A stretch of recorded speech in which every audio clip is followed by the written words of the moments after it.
They say it was a 4-year scheme not to pay at least $1.4 million in federal taxes from 2016 to 2019, and that Hunter had made millions in income in the same time period. $7 million, they say.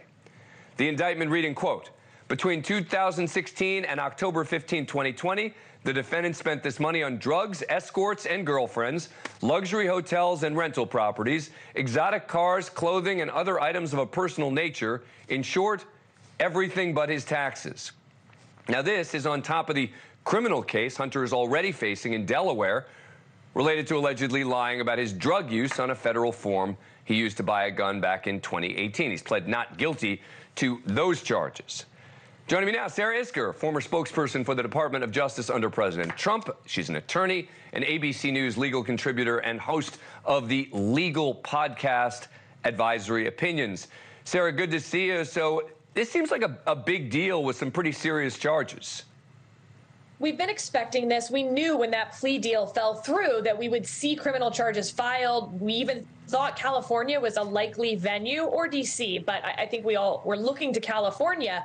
I will tell you, even expecting all of this, I was not expecting the 9 felonies. I mean, you knew the plea deal, which at the time was 2 misdemeanor, pleading guilty to 2 misdemeanor tax charges, that obviously if you accept a plea deal, it means that you got, something off the top.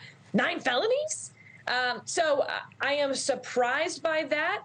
But as anyone who's worked at the Department of Justice or been charged by the feds know, they don't bring charges unless they believe they will win the case. Not maybe win, not likely win, absolutely will win in front of a jury. So this is not good for Hunter Biden.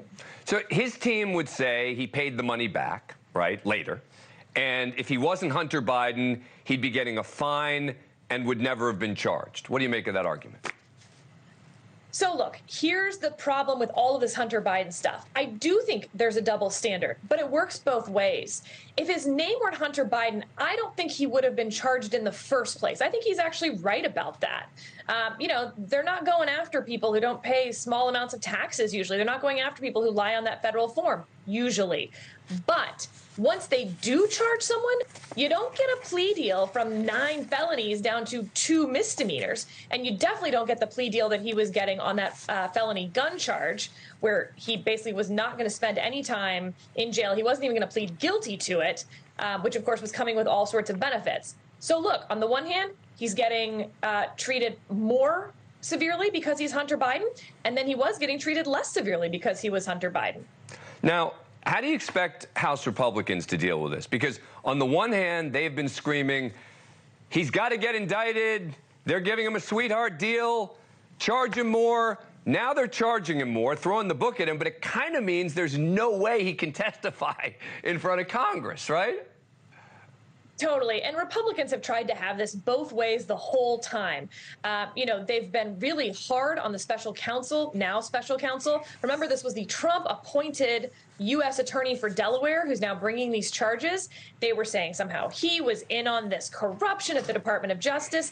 Well, you're exactly right. Now they've brought these charges that the Republicans wanted all along. The result will be that Hunter Biden absolutely will not testify in front of Congress. And now they're going to say that he's obstructing Congress, right?